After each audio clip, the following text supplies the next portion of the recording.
Hey, how's it going, everybody? Today we've got a lot to discuss. I'm a little bit behind on these just because I've been busy with traveling and stuff, but it's officially the rosters. We now have teams solidified and have gotten through first regionals and all that kind of stuff. So we can actually talk about these rosters and what they are officially. Obviously, I do the roster doc every single year, but I think it's good to put out a video for those that don't come over to this stream to be able to see like exactly what the teams were, where they are, and where they are now. Again, there's going to be a lot of them. I'm going to go through roughly 20 different rosters because I think the teams that are like 21 to like 30 all change a lot and aren't really solidified just yet when it comes to placements into regionals. So that will change over time. But these are kind of the most notable rosters coming in. There's a lot of them. We're going to go through them as quickly as possible. We're going to talk about the old roster as well as the new roster. I'll have a link in the description as well that links you to a document that has all of these listed. But we're going to talk about their previous team, where they're at now, all that kind of stuff. And I'm going to go in two different ways for the order. The first thing I'm going to do is based upon regionals, the most recent results, the overall rankings, and then any of the teams that don't fill into that ranking, I will then do after. So we're going to go step by step. If you would like to find which team, if you're trying to figure out who the heck it is, there will be timestamps all down below. We'll do this for Europe tomorrow as well. So for the next 2 days, any rosters you guys need to know, if you're trying to prepare for for Friday this weekend about like who the heck's on what team for Europe, what team did they used to be on, all these videos are going to cover that. So we're going to crush through these pretty quick just because there is a lot to get through. They will all be displayed up here, team logo, team names, all that kind of stuff. Previous, new. The new one will probably be in green. The previous will probably be in red. Whatever Wojtek decides to do. He's an editing genius, so we'll let him do his thing. So with that said, we're starting off with Faze Clan. Faze Clan obviously was previously First Killer, AJ, and Sipical. Towards the tail end of the season, they brought in Roldiz as a coach. That's staying the same. The only difference now is AJ is going elsewhere, and they have brought in Mist, former of Optic / Envy. Other than that, things are staying the same. So Faze Clan, you got First Killer, Mist, former Optic, Sipical, and Roldiz. Next, you have Gen.G, who is a new team that a lot of people haven't heard of or don't know. Canadian organization primarily for the team, but the players are actually imports. You have apparently Jack, who is former of Dignitas. You've got Nolly, who is former of K-Corp, and then you have Chronic, who used to be on Random. So you've got two players from Europe coming over. They're living in Canada. They've been using the Shopify Rebellion facilities for their stuff.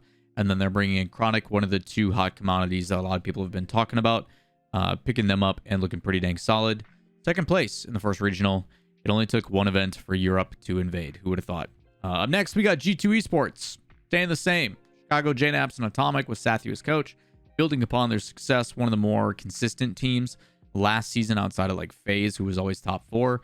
But G2 had higher highs. So G2 trying to build upon what they already have and looking pretty good doing it. Up next, probably the most drama-filled out of all of them is Space Station Gaming. Was Daniel, Reddles, and Arsenal with Chrome as coach.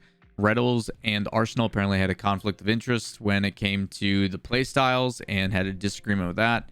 So obviously there was all the offseason drama. If you guys don't know what I'm talking about, go check out the videos on it. But Daniel and Arsenal are staying, and they're bringing in LJ, former of Oxygen. LJ, pretty hot commodity. A lot of people trying to wait for when he was going to get his call up, and Space Station does just that. Top 4 results. Feeling pretty good about it. Up next, we've got Furia, which is a South American team, the best team in South America, coming over and joining North America, similar to Complexity of the past. This team has not changed, and they are just migrating and are now living in Miami out of headquarters areas that they have there. It is Kaio, TG1, or the Great One. You've got King Card, and then you've got Jan. Cairo is their coach. They also have Mateus, who also is support staff. All fantastic people. So Furia, international transfers from South America, the #1 team joining in as well. Up next, we've got Optic, which is nothing similar to what it once was. It was Illusion, Drees, and Mist, with Turbo Pulsa technically on the bench / coach. It is now Reddles, former of Space Station, AJ, former of FaZe, and Magic Bear, former of Torrent. Torrent no longer has a team anymore as well. Their coach is Raw Greg, who used to be with United. This one kind of feels like the leftovers, if you guys remember early days of RLCS, where 3 really talented players coming together, trying to have success. And again, top 6 out of the gate feels pretty good for them. So congratulations to Optic and their results. Up next, we have Shopify Rebellion, which was a team that was not seeded appropriately, in my opinion. as they were, again, most seeders don't have information to like scrims and stuff. Shopify Rebellion already showing top 8 performance, and some much needed changes to their roster, providing stability. You had previously Memory, Parth, and Jordan. Memory and Parth are sticking around, and they have brought 2-piece from Randoms as well. Randoms was one of those teams that had some pretty consistent top 16 performances last year and has been pulled apart and picked up. So 2-piece making a massive difference in their offense and the consistency. Hopsy continues to be the coach for Shopify. Up next is version 1. Staying the exact same. No changes. You got Beast Mode, Calm, and Torment with Fireburner as coach. No differences. Up next, you've got Complexity, which was actually one of my favorite transfers. Complexity has always been a pretty dang solid team with AJG, Shad, and Razebull. Shad has gone back to South America, and they have a import in a very unique fashion. Not only is Complexity a team that was in South America, and then True Neutral became Complexity in North America last year, they are now taking a player from Spain over in Europe in CRR, who had an incredible offseason with Gamers 8, and pulling him over. So Spanish player joining a South American team that is now living in North America the last year. So Complexity, one of those teams that's been scrim demons from a lot of people and a lot of potential. I have pretty high hopes for this team this season. Up next is the Pittsburgh Knights, a team that had pretty much no results last season, has punched their ticket into the top 12, taking some names.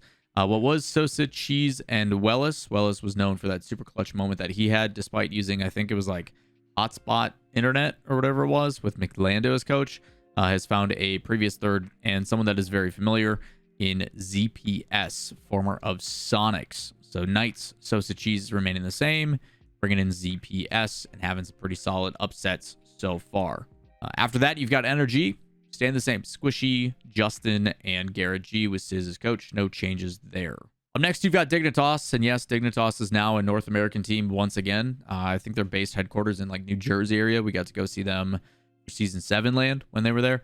But Dignitas is no longer a team in Europe. They have completely jumped ship and are now over in North America. They're taking Drees, former of Optic. They have Andy, former of Sonics, and Delta, former of Stromboli. The only thing remaining the same is the coach Nick, who used to be on Queso and then joined the Dignitas squad at the tail end of spring. So you're looking at that. The Dignitas roster was Scrub, Killer, Jorias, and Jack. Is now Drees, Andy, and Delta. Up next, we have the team of Soul, which is kind of a unique circumstance because they were a team previously under the same name, but things have changed a lot, and then their players went elsewhere. Right now, the roster is Stealth, Knight, and Drew. Stealth is former of Scuzz Esports. Knight is former of Randoms. Again, one of those that has kind of bounced around. And then you've got Drew, who is former of Scuzz as well. So 2/3 Scuzz, technically, even though Scuzz still has a team now. But Soul was a team that had some pretty notable upsets. I think it was Energy they beat right out the gate that everybody's like, oh, shoot. Okay, here we go. So Soul is a team that is 2/3 technically Scuzz, now different. Either way, hoping for consistent results. One of those teams that should be in the top 16 pretty consistently. Up next, you got Team Axel. If you guys don't remember Accelerate from last year, they were a team that threw, I think it was a PAX. Yeah, it was a PAX where they ended up doing a event to see who the best team was. They ended up picking up like Tool, Bambi, and J-Bot or something like that, the Zookeepers, and didn't have the best results. They have now completely rebranded. Even though they're the Accelerate name, they just go by Team Axel. And they're actually 2/3 the former Oxygen team. So currently Team Axel is Gimmick and Toasty, and then they obviously lost LJ, but now they have Ajax, who used to be with United. Next, we have Luminosity, which used to be a European team with Tox, Ixo, Atomic, and Snasky as coach. Has now, again, we saw a couple international teams transfer where EU teams went from EU to NA, and NA to EU is pretty common this season, but Luminosity has now picked up Alraz, Lion Blaze, and Kinsey. Alraz was former of Stromboli, Kinsey was former of Torrent, and Lion Blaze was former of Ghost. Also, they have brought in a new coach, and they have Rams, who used to be on that Semper squad back in the day. Up next, we have Rogue, and Rogue is a unique circumstance because despite the results for Rogue not looking the greatest, they have stayed the exact same. No changes for Rogue whatsoever. So you've got Gyro, Aqua, and Taroko. there was a lot of rumors surrounding them, trying to make adjustments and trying to do some things, but it feels like either they tried out for stuff and things just didn't work out, or they weren't able to entice people enough to bring in new players. Despite that, Rogue has been pretty competitive. They've had some pretty big upsets, just not able to clutch it up outside of the top 16 and the closed qualifiers. Up next, we have Akrew, which is actually staying the same. The former Vibrance roster that got picked up with Astra, Oath, and Fifi is identical. The only change that happened was back in September where they brought in Chief Walrus, but it's been like that for quite a while. So other than that, Akrew is staying the exact same. After that, we do have Ghost Gaming. Ghost Gaming has gone some changes since they lost Lion Blaze, and they have brought in T-Carell. T-Carell is former of Sonics, and that completes kind of the two teams that are no more. Both Torrent and Sonics no longer have representation in North America. Some craziness we'll talk about tomorrow when it comes to Europe and where Sonics went. So Ghost Gaming currently is Hoxer, Shock, and T-Carell. Up next, we have XSET, and XSET's kind of a weird one just due to the fact that it might be changing already. Again, trade windows are meant for teams that want to keep their points, but if you don't have any points, then you can change it at any time. XSET was Percy, Rapid, and J-Pow with Trey as coach. We know J-Pow went elsewhere, but for this team, they were trying to find a replacement, and it was their super sub and Evo young player they were bringing in and trying to get something out of. The weird thing about this is current rumors right now are that Turinturo is potentially going to be replacing Evo. I don't know if that's going to be confirmed or not. I don't know if that's going to be the case, but as of right now, Turinturo has been shown to be signing up for Regional 2 Open qualifiers. So interested to see on what it's going to look like. We did get to see this roster perform together with Turinturo, and a lot of double commits and a lot of complications already. So a little bit concerning, but again, you got to give a team time to develop and figure out what things are going to be. So XSET right now is Percy, Rapid, and Evo with Trey as coach. Potential that Evo becomes Turinturo. We'll have to wait and see. Up next, we have a new team and a new organization in Rocket League, which is Darkzero. Turbopulsa, who is former of the Optic NV side, is now with Darkzero alongside J-Pow, who used to be with XSET, and Zanil, who used to be with Torrent. And last, but certainly not least, is Little Step Bros. Alpha Kep's team, as you guys have known, is staying the exact same as well. You've got Alpha Kep, Creams, Spider, and Camille as their coach. So that is what we have. That is our 20 teams in North America from top to bottom. If you do have any additional questions, comments, concerns, let me know in the comments down below. Again, we just did the top 20, the ones that are most likely to be solidified. There is other teams obviously in the conversation for those open qualifiers. You talk about like Fracture and Scuzz and Gentleman and stuff like that. Those are going to rotate quite a bit, and I will add those to my document in the future if I start to see consistent top 16 results over time. But as of right now, that document, again, link in the description down below. It has just about everything you need for previous and current and all that kind of stuff. If any crazy changes happen, which they probably will be in winter, we'll update that from split to split as well.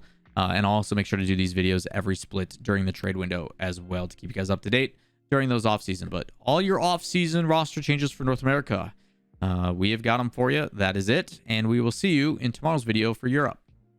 Peace.